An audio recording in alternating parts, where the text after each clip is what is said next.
Hey guys, it's Dr. Ourian. Welcome to another episode of Secrets of the Scalpel, Beverly Hills Plastic Surgery Exposed. I am your host, Dr. Ariel Ourian. Today is going to be a really exciting topic. I can't tell you the number of people that have called me, that have texted me. All my patients, hell, I was at Air One the other day wearing my scrubs and someone stopped me and asked me, Kylie Jenner is now in the news. She has finally admitted to having a breast augmentation. And we're going to take a deep dive today into breast augmentation, what it means. She had a 445cc implant, half under the muscle, half under the breast tissue. What does all this mean? And what does this mean for you thinking about getting a breast augmentation? Let's start from the basics. Breast augmentation 101. Let's look at the different aspects when trying to decide which breast augmentation is right for you. Number one, the most basic question is silicone or saline. In my opinion, silicone has a much more natural feel. It doesn't ripple as much. So I'm putting, I would say my patients, 99.9% of my patients are using silicone implants. Saline implants are certainly an option as well. It's basically like a water balloon filled with saltwater solution. It just doesn't feel real. And both have pros and cons. If your implant ruptures and it's saline, you'll know immediately because it's going to deflate. But again, it doesn't feel as real. It ripples.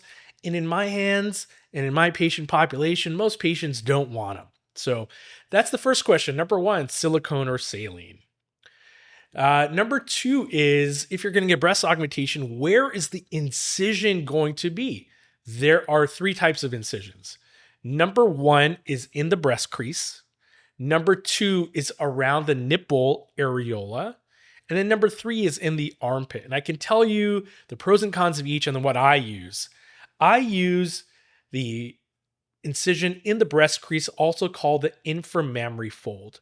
Why do I do that? Because in my opinion, it is the most hidden. It's nicely camouflaged inside the crease of your breast, in your natural crease, and you can't really see it. I make my incisions super small. I can get a 300cc implant out of an incision less than an inch.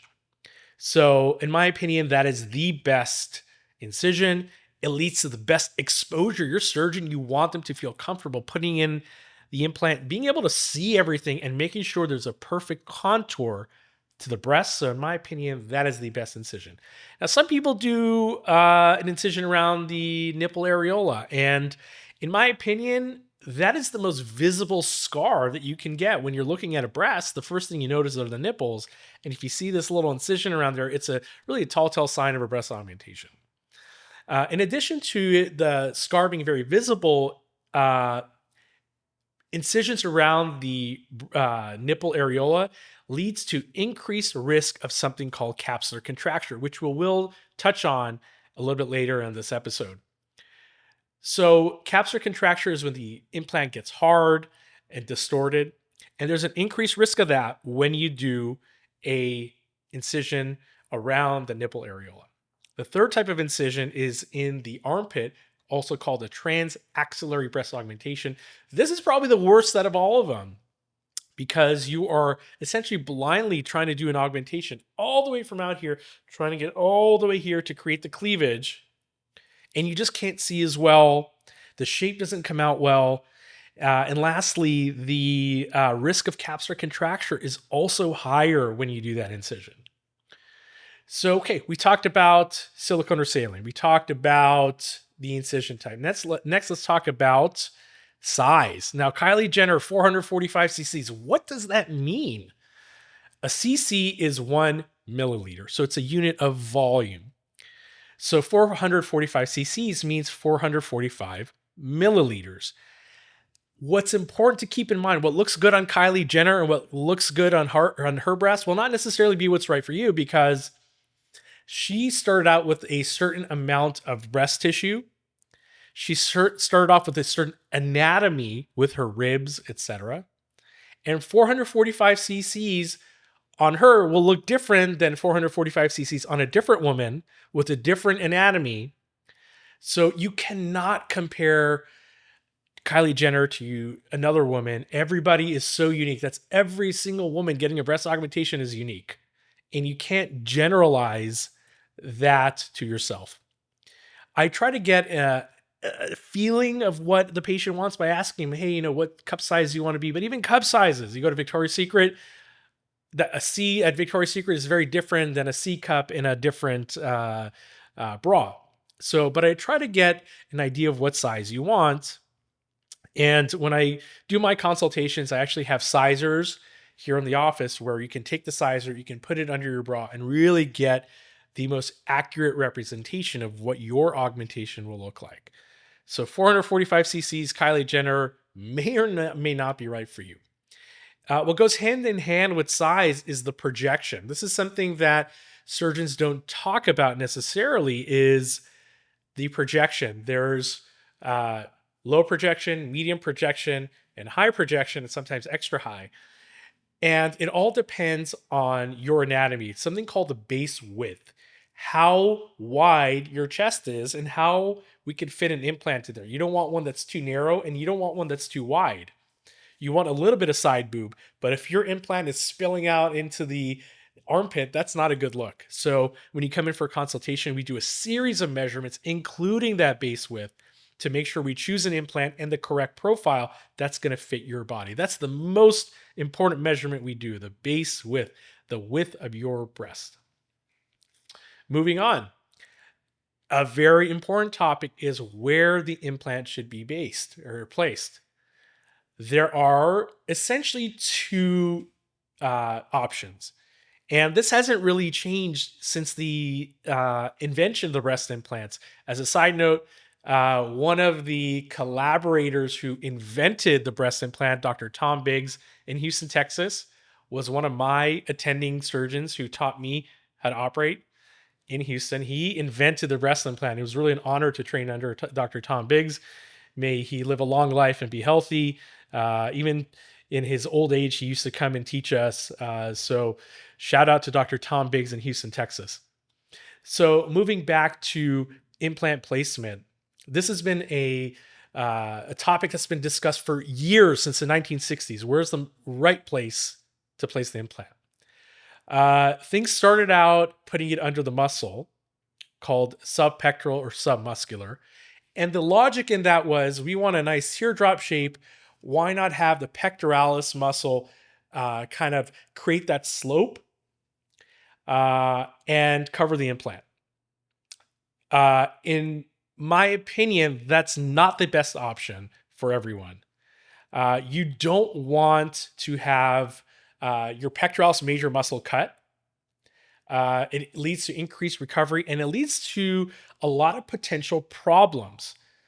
Now, Kylie Jenner said that her surgeon did half under the muscle, half below the breast tissue. That's it's a variation of submuscular. It's not anything new. She made it seem as if this is like a newer technique. It's not. It's a submuscular breast augmentation. And this extra kind of half under the muscle above, it's called a dual plane technique. Now, the other option of doing breast augmentation is called subfascial. And this is what I'm doing. This is the new generation, the new way. The best way to do an augmentation is to have the implant above the muscle, below your breast tissue. This leads to a more natural look. If you imagine your breast sits on top of your pectoralis muscle, why would you cut your pec muscle to put an implant under it? It makes no sense, aside from the extra recovery and the trauma. So I'm going now above the muscle, called subfascial, what I like to call my minimally invasive breast preservation breast augmentation. You want to do not distort the anatomy of your breasts. In the subfascial, meaning above the muscle, I can get so much better cleavage than submuscular. The muscle, the pec muscle, is going to prevent you from moving closer in the cleavage. So in my hands, subfascial is really the way to go.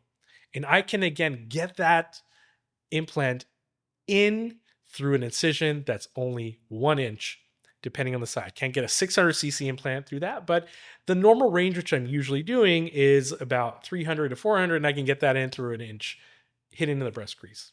So let's talk about the modern breast augmentation. I touched on this with the subfascial, putting it above the muscle. That is certainly the modern breast augmentation, the best way to do it. The other aspect that we're seeing now with this modern breast augmentation is people don't want to be huge. The days where people were putting in 800cc implants, those days are really gone. Patients now and celebrities like Kylie Jenner and other celebrities who've gotten breast augmentation are looking for a more natural, proportionate look. So that is kind of the modern way that we're thinking about breast augmentation. Another aspect to a modern breast augmentation is the use of surgical mesh. This has revolutionized the way we're doing some breast augmentations. The mesh is a synthetic mesh that your body will absorb over the course of 18 months, but it prevents the breast implant from bottoming out. If you have really loose skin and you put an implant, there is a chance that that implant may slide down. So we put that mesh to keep it up and hold it up.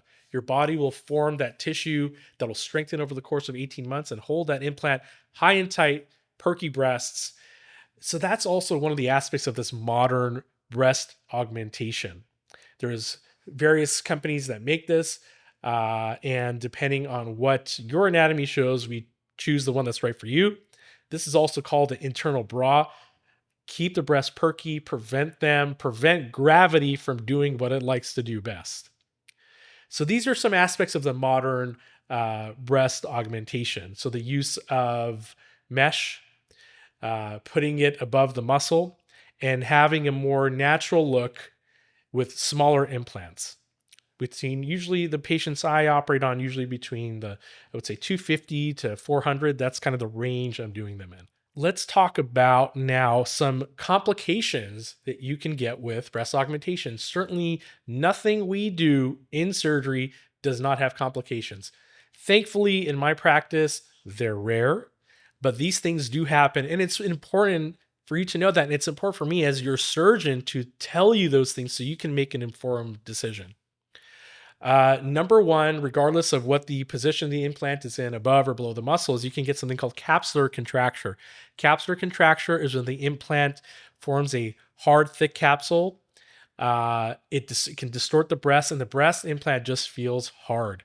That can happen over the course of your lifetime of having these implants, and that can be fixed. You may need to go back in and remove the capsule, replace the implant, and fix it. So it can be fixed. Number two is rupture. Implants can rupture. There is thankfully a low rate of ruptures. And this is something that we can monitor. I have a portable ultrasound in my office, and all my patients, whenever they want to come back, I can ultrasound it right here in the office and tell you if your implant is ruptured or not. If it's ruptured and it's causing problems, we would just also swap them out. The new generation implants that we're using do not leak. So patients are always afraid, if my implant ruptures, am I going to have silicone all over the place? And is that dangerous? The answer is no. The gummy bear implants that we're using in 2025 will not leak. I have another video on my Instagram showing me cutting the implant, showing that it's not going to leak. So that's another potential complication. Other complications, and these are unique to the subpectoral or underneath the muscle breast augmentation, or even the dual plane, is animation deformity. This kills me when I see these. It's because this could have been avoided if the implant was placed above the muscle. Animation deformities, you've seen some women move their arms and the entire implant and breast moves along with it. The reason why that's happening is because the pectoralis muscle was cut and it window shades up, and the pectoralis major muscle is connected to your humerus in your arm. So you see these women moving their arms and their entire implant moves along with it. This is called an animation deformity. It's terrible when I see it. I can fix it. I fixed a lot of these patients who come in for revisions that have had breast augmentations with other surgeons. The trick to fixing this is actually restoring the natural anatomy, putting the pectoralis major muscle back down where it belongs on the chest wall, and putting the new implant above the muscle. That animation deformity goes away instantaneously. When you wake up from surgery, it will be gone. Another complication that can happen as a result of implants placed below the muscle is something called a double bubble deformity. The double bubble deformity is when the surgeon who did the operation may have gone a little bit too far below the breast crease. What I like to call surgical misadventure. They dissected where they shouldn't have dissected. And now that natural fold that you have in your breast, the inframammary fold, that remains. That's a natural zone of adhesion in your body. So when the implant falls below that, you see an indentation in the breast, and then you see another indentation, which is where the implant is sitting. This can also be fixed. One of the ways to fix that is also to just break up that unfortunate mistake that the other surgeon has made. And also, I love to change the position of the implant as well to put it above the muscle so you don't have the muscle pushing down that implant, further accentuating and exaggerating that double bubble deformity. Another complication is something called waterfall deformity, where the breast tissue is just waterfalling off of the implant. This happens usually in conjunction with capsular contracture. And the way to fix that is also to go back in, take the capsule out, and perhaps even do a lift in certain cases. So these complications can be dealt with. The best way to deal with them is to avoid them in the first place. Is following best practices, is to follow a breast preservation technique where we're not distorting your natural anatomy. Keep it straightforward, keep it simple, and don't mess with your natural anatomy. Another common question is, will my scars fade? And the answer is yes. Scars will mature over the course of 1 year. At the 1 year mark, that incision that's under your breast crease will fade away. And the only way to see that is if you literally lift the breast and take a look under it. So your scars will absolutely fade. Will my breasts feel natural? And the answer is yeah. Silicone implants feel natural. If you start off with no breast tissue, I may need to do a little bit of fat grafting so you don't feel that implant to prevent the rippling. But it will feel real. Silicone feels real. And in addition, if you don't have a lot of breast tissue, we do a little bit of fat grafting. We do liposuction on your belly, for example, take that fat and inject it above the implant. It leads to even more of a real feel and a real to the touch. Do I need implants for upper pole fullness? And the answer is absolutely. In order to really achieve upper pole fullness and cleavage, that needs to be achieved or only can be achieved with an implant. Certainly we can get a little bit of upper pole fullness with fat grafting, but really the holy grail of cleavage and upper pole fullness is an implant. It doesn't have to be huge, but in order to get that upper pole fullness, the implant is the way to go. Another common question is I've had girls coming in their 20s getting breast augmentation. They haven't had kids yet. They want to have kids. They want to breastfeed. And you can absolutely breastfeed after breast augmentation. We're not distorting any of the anatomy. You will be able to breastfeed without any issues, assuming that you'll be able to breastfeed at baseline. Some women at baseline aren't able to breastfeed.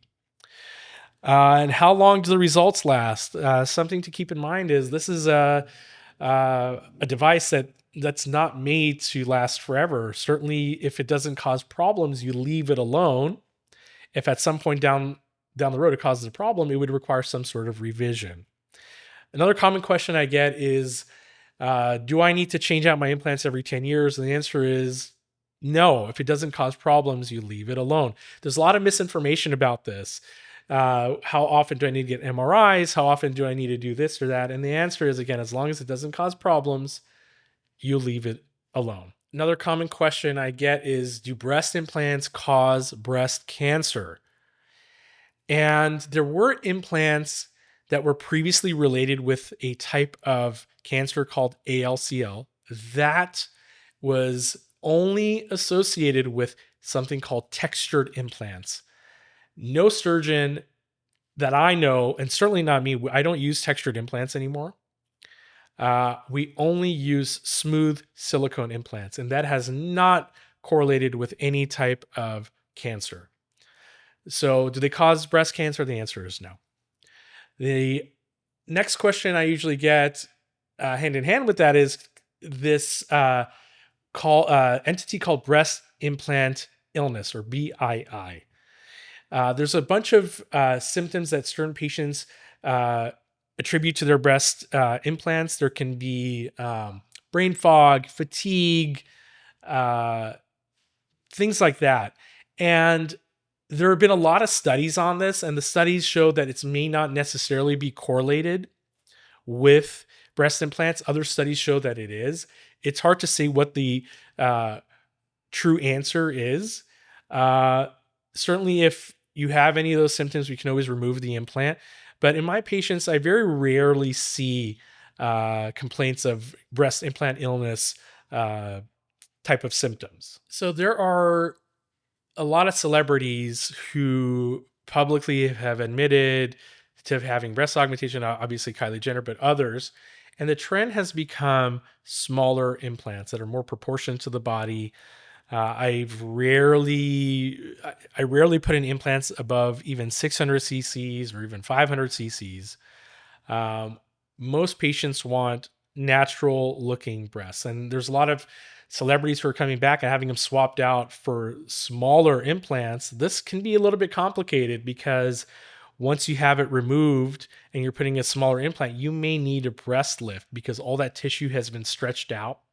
So you may need to come in for a breast lift. So it's a little complicated. And it's best to go to a surgeon who has special expertise in breast revisions and breast reconstruction. I actually did a year of extra training at Cedars-Sinai, specifically in breast reconstruction. So this is kind of my jam, my bread and butter. In really difficult cases like this, you really want to go to an expert if you're planning on having revisionary breast surgery.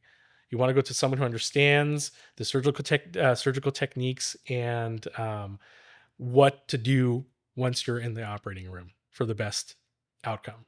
Let's talk about symmetry. I've seen thousands and thousands of women who come in for a consultation, who have done breast augmentations on. I have yet to meet a patient who has perfect symmetry in their breasts at baseline ever. So we are not born to be symmetric. When I do a breast augmentation, I'm trying to make them more symmetric, certainly, but we can only achieve sisters. We can't get twins. We try to aspire to the twins, but it's not always possible. There will always be a little bit of asymmetry that we try to minimize, certainly, but it is impossible. Symmetry is an ideal situation that doesn't exist in real life. And I'm talking breasts, I'm talking about your eyes, your brows, your ears, even different sides of your lips. So symmetry in our bodies is just not achievable. And it's important for you to know that before having a breast augmentation.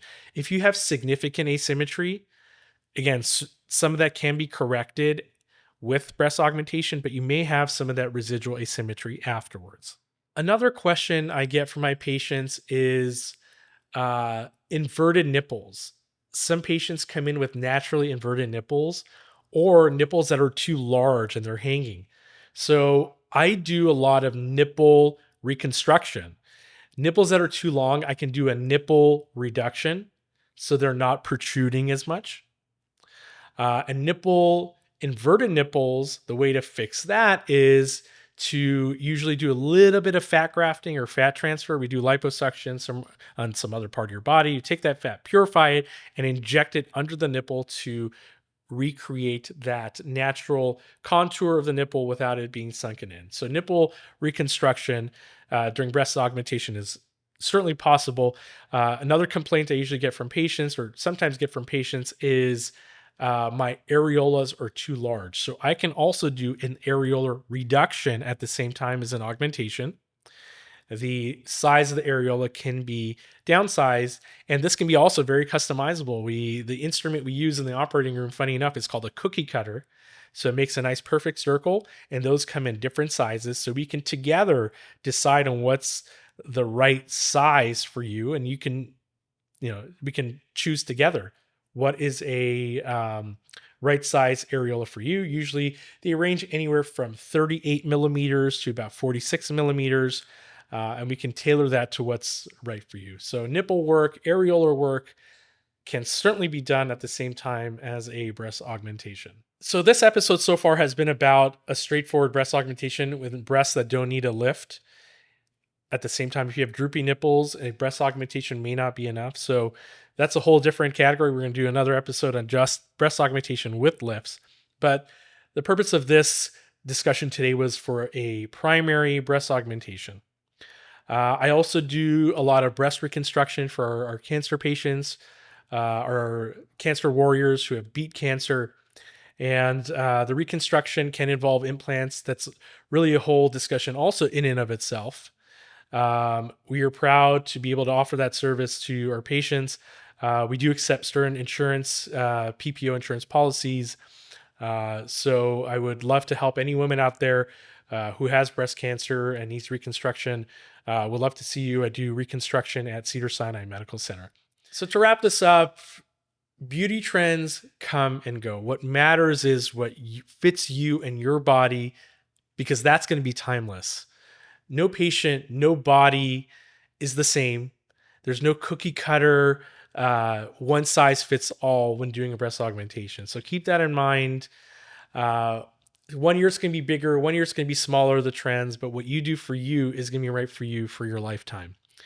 Thank you so much for listening to this newest episode of our podcast, Secrets of the Scalpel, Beverly Hills Plastic Surgery Exposed. We're going to be dropping new podcasts weekly. We're going to talk about topics that you want to talk about that you may have been too shy or too afraid to ask, and ChatGPT just isn't giving you the right information. So we'll love to discuss these topics with you.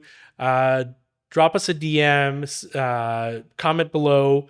Let us know what other topics that you want to talk about. We have other really exciting guests coming on, and we will see you hopefully for our next episode.